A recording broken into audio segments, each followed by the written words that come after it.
So மெயினான முதல் மாற்றம் அப்படின்னு பார்த்தீங்கன்னா ஏபிஎஸ்ன்னு சொல்லிட்டேன். அண்ட் இன்னொரு 2வது மாற்றம் அப்படின்னு பார்த்தீங்கன்னா, இந்த ரவுண்டானாலுமே நீங்க பார்க்கலாம். நல்லாவே நம்மளால படுக்க போட்டு திருப்ப முடியுது. அந்த அளவுக்கு குடுத்துருக்காங்க. அந்த ஆக்சஸ பொறுத்தவரைக்கும் முன்னாலுமே பார்த்தீங்கன்னா, இந்த ஸ்டார்ட்டிங் ப்ராப்ளம் இஷ்யூஸ் இருக்குன்னு சொல்லிட்டு நெறையவே கமெண்ட்ஸ் வருங்க. ஃபீட்பேக்கும் நமக்கு வந்துட்டு இருந்துச்சு. பட் போன வருஷத்துலேருந்து இந்த பிரச்சனைகள்ங்கிறது கண்டிப்பா படிப்படியா குறைஞ்சிருக்குன்னு தான் சொல்லுவேன். ஸோ இப்ப அந்த அளவுக்கு இஷ்யூ கிடையாது. பட் ஸ்டில் ஸோ நெறையவே பாட் ஹோல்ஸ் இருக்க இடத்துல தான் நம்ம போயிட்டு வரோம். ஸோ இதெல்லாம் பார்க்கலாம். வணக்கம் மக்களே. சுசுகியோட ஆக்சஸ் 125ஓட 2026 மாடல். ஆக்சஸ் 125 பொறுத்த வரைக்கும் போன வருஷம் தாங்க இந்த நியூ ஜென் கம்ப்ளீட்லி ஒரு நியூ டிசைனா இருக்கக்கூடிய இந்த மாடல் வந்து நமக்கு கொடுத்துருந்தாங்க. ஸோ இந்த 2026ல என்னெல்லாம் அப்டேட்ஸ் கொடுத்துருக்காங்க அப்படின்னு பார்த்தீங்கன்னா,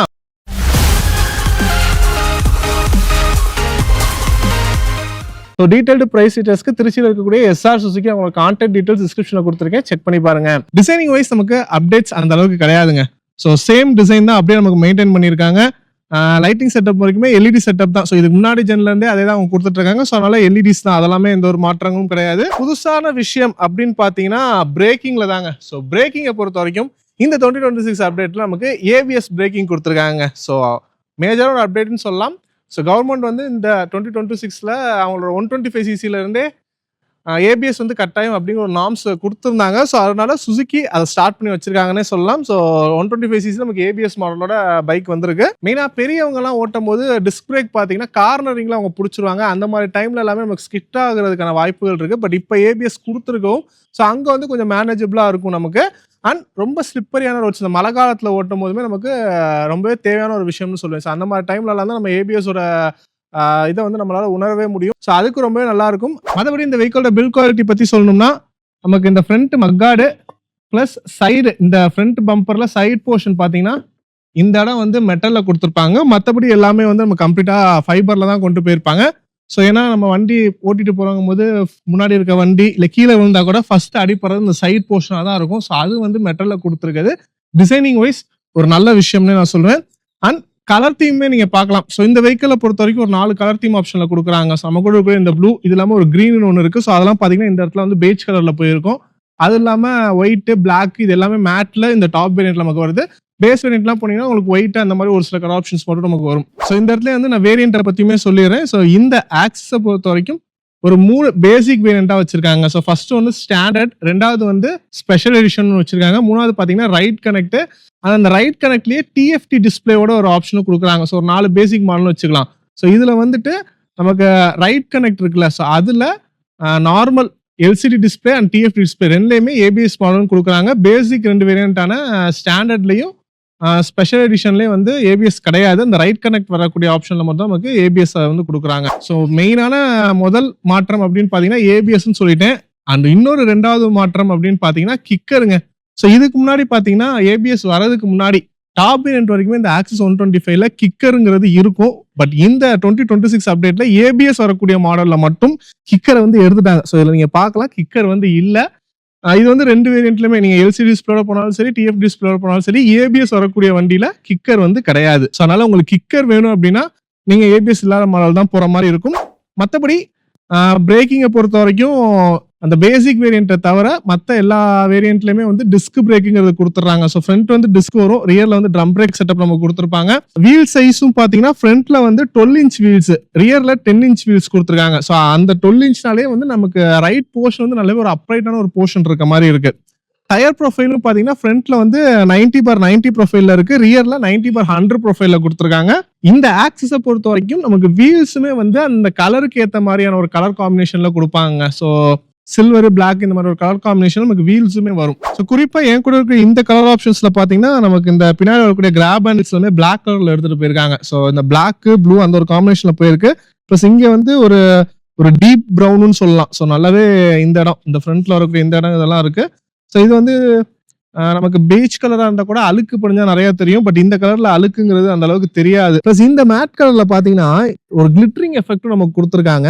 ஸோ ஏஸ்தெட்டிக் வைஸ் டிசைனிங்ல நிறையவே கான்சன்ட்ரேட் பண்ணியிருக்காங்கன்னு சொல்லுவேங்க. ஸோ ஓரியம்ஸ்லயுமே நம்ம பார்க்கலாம், நமக்கு ரவுண்ட் டைப் தான், ரெட்ரோ ஸ்டைல் டிசைன் தான். ஸோ இந்த வெஹிக்கிளை பொறுத்த வரைக்கும் கம்ப்ளீட்டான ஒரு ரெட்ரோ ஸ்டைல் டிசைன் தான். ஸோ அதனால ரவுண்ட் டைப்ல கொடுத்துருக்காங்க. வைப்ரேஷன்ஸ்லாம் அரெஸ்ட் பண்ணணும் அப்படிங்கிறதுக்காக சைட்ல எல்லாமே இந்த ஒரு ரப்பர் பீடிங் எல்லாமே கொடுத்து டிசைன் பண்ணியிருக்காங்க. இந்த சுவிச்சஸ்ல கூட நீங்க பார்க்கலாம், சுவிட்ச் கியர்ஸோட குவாலிட்டிஸ்லாம் ரொம்பவே நல்லா இருக்கு. பிளஸ் பேனல் கேப்ஸ்ங்கிறது எதுவும் இல்லைங்க. ஸோ நமக்கு வந்து இந்த ஃப்ரண்ட் பேனல் வந்து இது பின்னாடி இருக்க பேனலுக்கு மேலே ஓவர்லேப் ஆகி உட்காந்து இருக்க மாதிரியான ஒரு பேனல் ஃபினிஷிங் செட்டப் கொடுத்துருக்காங்க. ஸ்டோரேஜ் வைஸ் பார்க்கும்போது நமக்கு ரெண்டு சைடும் பார்த்தீங்கன்னா க்ளவ் பாக்ஸ் மாதிரி கொடுத்துருக்காங்க. ஸோ இந்த ஃப்ரண்ட்ல வரக்கூடிய ஸ்பேஸ்லேயே வந்து க்ளவ் பாக்ஸ் மாதிரி இருக்கு. ஸோ இந்த இடத்துல பார்த்தீங்கன்னா உங்களுக்கு வந்து ஒரு யூஎஸ்பி சாக்கெட்டுமே கொடுத்துருக்காங்க. ஸோ நீங்க சார்ஜ் எல்லாம் போறீங்க போது இந்த இடத்துல ஈஸியா வச்சுக்கலாம். ஸோ பழைய மாடல்லையுமே இருக்கும், பட் லாஸ்ட் அப்டேட்ல இருந்து இது ரெண்டு சைடுமே வர மாதிரி கொடுத்துருக்குது. நமக்கு அதிகமான ஸ்டோரேஜ் ஸ்பேஸ் யூட்டிலைஸ் பண்ணிக்கிற மாதிரி இருக்கு. அண்ட் அண்டர் சீட் ஸ்டோரேஜுமே உங்களுக்கு நான் காமிச்சிடுறேன். 24 லிட்டர் ஸ்டோரேஜ் கெப்பாசிட்டி இருக்க மாதிரியான ஒரு அண்டர் சீட் ஸ்டோரேஜ் செட்டப் கொடுத்துருக்காங்க. ஸோ பழசை கம்பேர் பண்ணும் போதுமே இது ஜாஸ்தி தான். போன வருஷம்லாம் பார்த்தீங்கன்னா 21 லிட்டர் இருக்கும், பட் லாஸ்ட் இயர் அப்டேட்ல இருந்து நமக்கு 24 லிட்டர் வர மாதிரி கொடுத்துருக்காங்க. ஸோ நமக்கு ஹெல்மெட்ஸை பொறுத்த வரைக்கும் பார்த்தீங்கன்னா ஃபுல் ஹெல்மெட்னா ஒரு சின்ன ஹெல்மெட், ஃபுல் ஃபேஸ் ஹெல்மெட் வந்து சின்ன ஹெல்மெட்டா வச்சுக்கலாம், ஒரு ஆஃப் ஃபேஸ் ஹெல்மெட் அந்த மாதிரிலாம் நீங்க தாராளமா வச்சுக்கலாம். ஃபியூயல் டேங்க், ஸோ அது ரொம்ப முக்கியம். ஸோ ஃபியூயல் டேங்கை பொறுத்த வரைக்கும் நமக்கு இதுலேயே தான் வந்திருக்கு. ஸோ இங்க பார்க்கலாம், ஃபியூயல் ஓப்பனர் வந்து நமக்கு க்ளோஸ்டா கொடுத்துட்டாங்க. இதுக்கு முன்னாடி வெர்ஷன் வரைக்கும், அதாவது லாஸ்ட் இயர் அப்டேட்டுக்கு முன்னாடி வரைக்கும் பார்த்தீங்கன்னா வெளியே ஓப்பனா இருக்கும். ஸோ அது கொஞ்சம் ஆக்வர்டா இருந்துச்சு. பட் போன அப்டேட்ல இருந்தே நமக்கு உள்ள வர மாதிரி கொடுத்துருக்கிறது வந்துட்டு நல்லாவே இருக்குங்க. ஃபியூயல் டேங்க் கெப்பாசிட்டியை பொறுத்த வரைக்கும் 5.3 லிட்டர்ஸ்ங்க. ஸோ 5.3 லிட்டர் கெப்பாசிட்டி வகையில கொடுத்துருக்காங்க. அண்ட் இந்த டெய்ல் லைட் செட்டப்பை பத்தி சொல்லி ஆகணும். ஸோ இதை பொறுத்த வரைக்கும் ஒரு ஹயாபுசாவோட இன்ஸ்பயர் செட்டப்னு நம்ம சொல்லுவோம். ஸோ ஏன்னா அதுக்கேற்ற மாதிரி இது வந்து ஸ்பிளிட்டர் டைப் நிறைய கொடுத்துருப்பாங்க. ஸோ உங்களுக்கு எத்தனை பேத்துக்கு இது பார்த்தோன்னா அந்த ஹயாபுசாவோட மினி செட்டப் மாதிரி இருக்குங்கிறத கமெண்ட்ல மறக்காம கமெண்ட் பண்ணிட்டு போங்க. ஸோ இது கம்ப்ளீட்டாவே வந்து எல்இடி செட்டப் தான். இண்டிகேட்டர் வந்து ஹாலஜன் பல்பு, மற்றபடி லைட்ஸ் எல்லாமே வந்து எல்இடியில் கொடுத்துருக்காங்க. ஆக்சஸ் 125. ஸோ நமக்கு வந்து அந்த 125 பேட்சிங் எடுத்துட்டாங்க. ஏன்னா சுசுக்கியில் வந்துட்டு 110cc அந்த மாதிரிலாம் கிடையாது, 125cc ஒரே இன்ஜின் தான். அதனால அவங்களோட பேர்ல வந்து அந்த 125ங்கிற பேரை எடுத்துட்டாங்க. வெறும் ஆக்சஸ் மட்டும் தான் இப்போ கொடுக்குறாங்க. இந்த சைடில் இருக்கக்கூடிய இந்த ஃபுட் ரெஸ்ட் கூட நல்லாவே சாலிடா இருக்குங்க, அலுமினியம் ஃபுட் ரெஸ்டா கொடுத்துருக்காங்க. ஸோ ஓவரால் வெஹிக்கிளோட ஃபர்ஸ்ட் இம்ப்ரெஷன் நீங்க பார்த்த உடனே, ஸோ வண்டியோட fit and finish, quality wise, so இதெல்லாமே நமக்கு 100 கொடுக்குறாங்க. ஸோ அந்த அளவுக்கு கொடுக்குற காசுக்கு ஒர்த்தான ஒரு விஷயமா தான் அது இருக்கும். அண்ட் ஸ்டோரேஜ் வைஸ் இந்த ரெண்டு விஷயங்கள் பார்த்தீங்கன்னா ஹூக்கு கொடுத்துருப்பாங்க. ஸோ நமக்கு இதுக்கு கீழே பார்த்தீங்கன்னா ஒரு ஹெல்மெட் ஹூக்கு, இந்த இடத்துல கேரி பேக் ஹூக் இதெல்லாமே நம்ம கொடுத்துருப்பாங்க.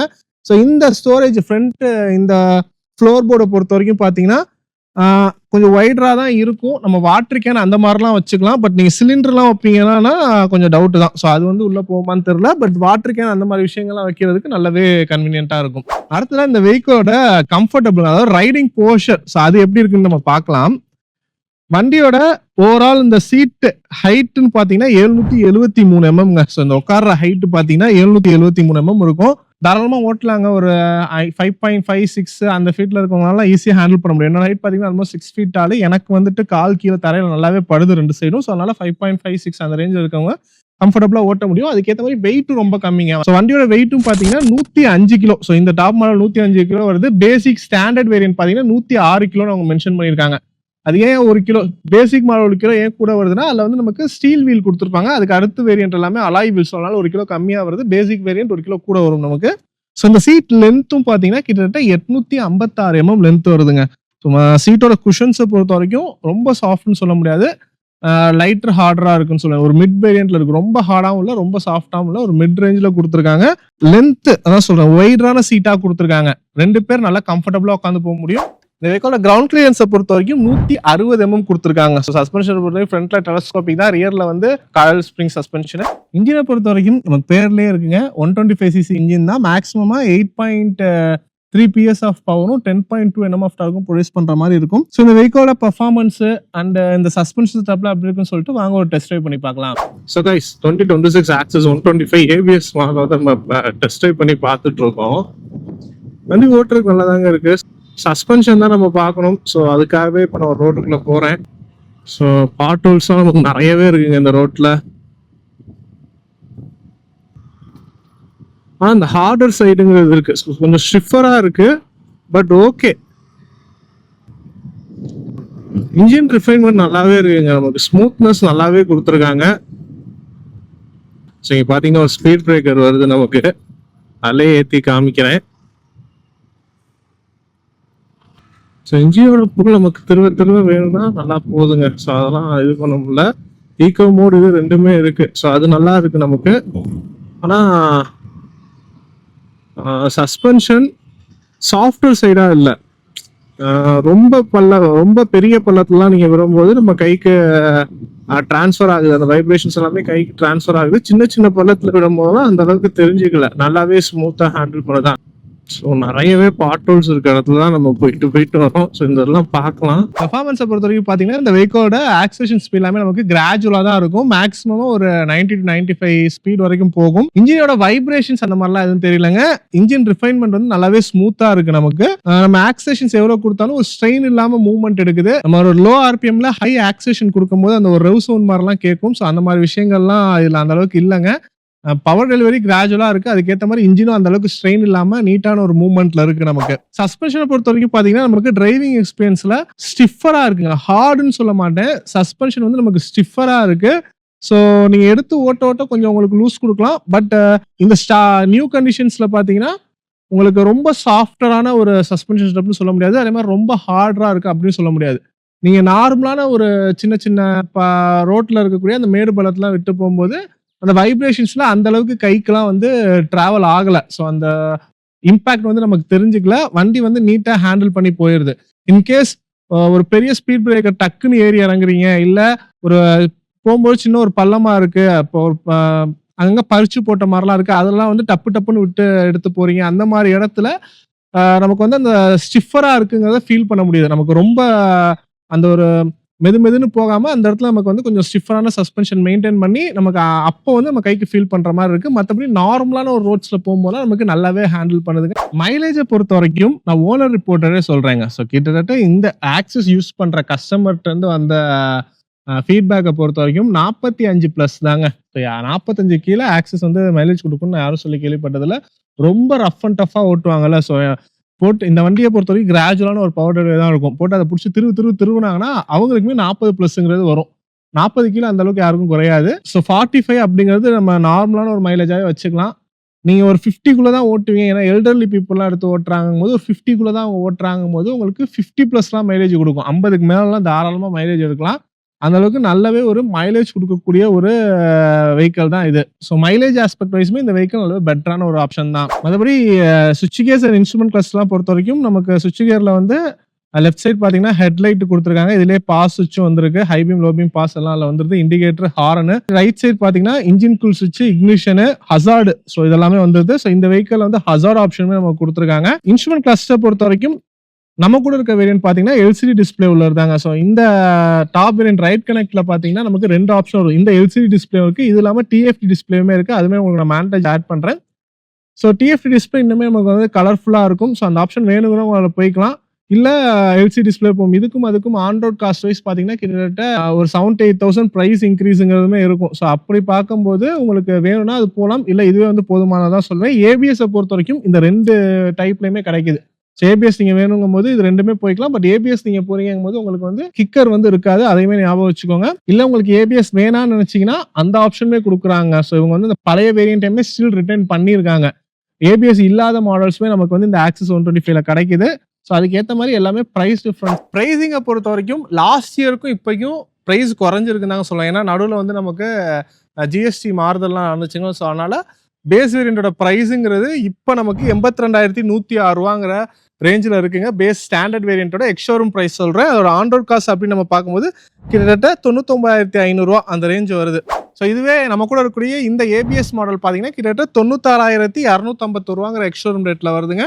ஸோ இதுல இருந்து இதுக்கு அடுத்த மாடல் நம்ம முன்னாடியே சொன்ன மாதிரி இந்த டிஎஃப்டி மாடல் பார்த்தீங்கன்னா கிட்டத்தட்ட 1,02,300 ரூபா, ஒரு 6,050 ரூபாங்கிற பிரைஸ் டிஃபரன்ஸுங்கிறது வருது ex showroom rate wise. So on road வைஸ்ன்னு பார்க்கும்போது டிஎஃப்டி மாடல் பார்த்தீங்கன்னா 1,24,000 ரூபாங்கிற ரேஞ்ச் வருது. இந்த எல்சிடி மாடல் பார்த்தீங்கன்னா கிட்டத்தட்ட 1,15,000 ரூபா, கிட்டத்தட்ட ஒரு 9,000 ரூபா வரைக்குமே பிரைஸ் டிஃபரன்ஸுங்கிறது இருக்குங்க. ஸோ இது ரெண்டுக்கும் பார்த்தீங்கன்னா இன்ஸ்ட்ருமெண்ட் கிளஸ்டர் மட்டும் தான் மாறும். மற்றபடி ஃபங்க்ஷன்ஸ் எல்லாமே ரெண்டுலேயுமே ஆல்மோஸ்ட் நமக்கு எல்லா ஃபங்க்ஷன்ஸுமே வரும். ஏன்னா ரெண்டுலேயுமே வந்து ரைட் கனெக்ட் தான், ப்ளூடூத் கனெக்டிவிட்டிங்கிறது ரெண்டுலேயுமே நமக்கு இருக்கும். ஸோ அதனால call notification, stand by televisions ரெண்டுலேயுமே நம்மளால பார்த்துக்க முடியும். ஸோ அதனால உங்களுக்கு டிஎஃப்டி மாடல் வேணும், எனக்கு பட்ஜெட் வந்து பெரிய விஷயம் இல்லை, எனக்கு டிஎஃப்டி மாடல் வேணும் அப்படிங்கிறவங்க அது போகலாம். இல்லை அப்படிங்கிறவங்க எல்சிடி மாடலே போதும் அப்படின்னு தான் நான் சொல்லுவேன். அந்த ஆக்சஸை பொறுத்த வரைக்கும் முன்னாலுமே பார்த்தீங்கன்னா, இந்த ஸ்டார்ட்டிங் ப்ராப்ளம் இஷ்யூஸ் இருக்குன்னு சொல்லிட்டு நெறையவே கமெண்ட்ஸ் வருங்க. ஃபீட்பேக்கும் நமக்கு வந்துட்டு இருந்துச்சு. பட் போன வருஷத்துலேருந்து இந்த பிரச்சனைகள்ங்கிறது கண்டிப்பா படிப்படியா குறைஞ்சிருக்குன்னு தான் சொல்லுவேன். ஸோ இப்ப அந்த அளவுக்கு இஷ்யூ கிடையாது. பட் ஸ்டில் சில பேர் அத ஃபேஸ் பண்றாங்க. ஏன் அப்படின்னு பார்த்தீங்கன்னா, ஃபியூயல் வந்து ஃபுல்லாவே அவங்க டிரைவ் பண்ணி ஓட்டுற மாரி இருக்கு. போனதுலயே நமக்கு இஷ்யூ இருக்கும். இந்த இதில பார்த்தீங்கன்னா, கம்ப்ளீட்டா நமக்கு BS6 OBD2 சென்சாரோட வரக்கூடியது. ஸோ அதனால இதில பார்த்தீங்கன்னா, மினிமம் ஒரு 1 1/2 லிட்டர் பெட்ரோல் வச்சு நம்ம உள்ளுக்குள்ள மெயின்டெயின் பண்ணியே வைக்கணும். 5.3 லிட்டர் டேங்க் குடுத்துருக்காங்க. மினிமம் ஒரு 1 1/2 லிட்டராச்சும் நீங்க வச்சிருக்கணும். அதுக்கு மேல போட்டு தான் நீங்க ஓட்டுற மாரி இருக்கணும். அப்படி பண்ணும்போது உங்களுக்கு இனிஷியலா அந்த ஸ்டார்ட்டிங் இஷ்யூலாம் இருக்காது. அப்படி நீங்க மெயின்டெயின் பண்ணாம ஓட்டுனீங்க அப்படின்னா, நீங்க என்னதான் அடிச்சுக்கிட்டே இருந்தாலும், கிராங்க் வந்து ஓடிக்கிட்டே தான் இருக்கும். ஸோ ஸ்டார்ட் ஆகலன்னு நம்ம சொல்லிட்டே இருக்க மாரி போகும். அது ஒரு ப்ராப்ளமா நமக்கு வரும். ஸோ அதனால பெட்ரோல்ங்கிறது மெயின்டெயின் பண்ணணும். இன்னொரு விஷயம் பார்த்தீங்கன்னா, சர்வீஸ் வந்து அந்த அளவுக்கு இல்ல அப்படின்னு சொல்லுவாங்க. ஸோ சர்வீஸ பொறுத்தவரைக்கும் பார்த்தீங்கன்னா, சிட்டிக்குள்ள இருக்கவங்களுக்கு ஈஸியா கிடைச்சிரும். ஏன்னா சுசுக்கியோட ஷோரூம்ங்கிறது மெயினான ஏரியாஸ்ல தான் இருக்கும். ரொம்ப இன்டீரியர் வில்லேஜ்லாம் கிடைக்காது. ஸோ இப்ப ஏன்னா, நீங்க தஞ்சாவூர், கும்பகோணம் அந்த சைடு மன்னார்குடி லைன்ல இருக்கவங்க கூட, நீங்க எடுக்கணும்னா தஞ்சாவூர் அந்த மாரி மெயின் சிட்டிக்கு வந்து எடுக்கிற மாரி தான் இருக்கும். உங்களுக்கு இன்டீரியர்ல அந்த அளவுக்கு இருக்காதுன்னு நெனைக்கிறேன். ஸோ இப்போ வந்துருச்சான்னு தெரியல. முன்னாடி இருந்த இது அந்த மாரி. ஸோ அந்த மாரி ரீஜியன்ல இருக்கவங்க உங்க ஷோரூம் பக்கத்துல இருக்கா அப்படிங்கிறத பார்த்துக்கங்க. உங்க நியர்பை சர்வீஸ் சென்டர்லாம் இருக்குன்னா எடுத்துக்கங்க. எடுத்துட்டு சர்வீஸ் அந்த அளவுக்கு இல்லன்னு சொல்லிட்டு புலம்பாதீங்க. அண்ட் இன்னொரு விஷயம் பார்த்தீங்கன்னா, பேஸ் மாடல்ல ஸ்டாண்டர்ட் வேரியன்ட்ல மட்டும் தான் நமக்கு ட்ரம் பிரேக் குடுத்துருப்பாங்க. மத்த எல்லா வேரியன்ட்லயுமே டிஸ்க் பிரேக் தான் வரும்னு நான் சொல்லியிருந்தேன். அப்படி இருக்கும்போது பேஸுக்கும் அதுக்கு அடுத்து நடுவுல இருக்கிற ஸ்பெஷல் எடிஷனுக்கும் என்ன டிஃபரன்ஸ் அப்படின்னு பார்த்தீங்கன்னா, இன்ஸ்ட்ருமென்ட் கிளஸ்டர் தாங்க. ஸோ பேஸ் மாடல்ல நமக்கு வந்துட்டு அனலாக் மீட்டரு பிளஸ் வீல்ஸ் வந்து steel wheels with drum breaks அந்த மாரி குடுத்துருப்பாங்க. அதுக்கு அடுத்த மாடல்ல பார்த்தீங்கன்னா, நமக்கு அலாய் வீல்ஸ், டிஸ்க் பிரேக் இது எல்லாமே வந்துரும். இன்ஸ்ட்ருமென்ட் கிளஸ்டர் மட்டும் அந்த அனலாக் பேட்டர்ன் பழைய மாடல்ல இருக்கக்கூடிய அந்த ஒரு இன்ஸ்ட்ருமென்ட் கிளஸ்டர் குடுத்துருப்பாங்க. அதுக்கு அடுத்து இருக்கக்கூடிய ரைட் கனெக்ட்ல இருந்தே வந்து நமக்கு இந்த ஃபுல்லி டிஜிட்டலா வரக்கூடிய இன்ஸ்ட்ருமென்ட் கிளஸ்டர் செட்டப் குடுத்துடுறாங்க. ஸோ இப்ப இதுல என்னலாம் வேரியன்ட்ஸ் இருக்கு, ஸோ வேரியன்ட்ஸ் வைஸ் இருக்கக்கூடிய டிஃபரன்ஸ் என்ன அண்ட் பிரைஸ் டீடைல்ஸ பத்தி எல்லாமே உங்களுக்கு ஒரு தெளிவான விவரம் கிடைச்சிருக்கும்னு நம்புறேங்க. ஸோ இன்னும் அடிஷனலா உங்களுக்கு பிரைஸ் டீடைல்ஸ பத்தி இன்னும் மேலும் விவரங்களுக்கு திருச்சியில இருக்கக்கூடிய எஸ்ஆர் சுசுகி அவங்களோட கான்டாக்ட் டீடைல்ஸ் வந்து டிஸ்கிரிப்ஷன் குடுத்துருக்கேன். செக் பண்ணி பாருங்க. அண்ட் இந்த வீடியோ பத்தின உங்களோட கருத்துக்கள மறக்காம கமெண்ட் லீவ் பண்ணுங்க. அண்ட் இந்த சுசுகி ஆக்சஸ் 125 பத்தின உங்களோட கருத்து ஆல்ரெடி யூஸ் பண்ணிட்டு இருக்கக்கூடிய யூசர்ஸ் வந்து பார்த்திருப்பீங்க. ஸோ நீங்க ஃபேஸ் பண்ணக்கூடிய இஷ்யூஸ் எதுவும் இருந்தா, இல்ல வேற எதுவும் நீங்க தெரிஞ்சுக்கணும்னு நினைச்சாலும் எல்லாமே கமெண்ட் லீவ் பண்ணுங்க. ஒரு குட் டிஸ்கஷன் நம்ம எடுத்துட்டு போவோம். இந்த மாரி இன்னொரு வீடியோல சந்திக்கிறேன். நன்றி.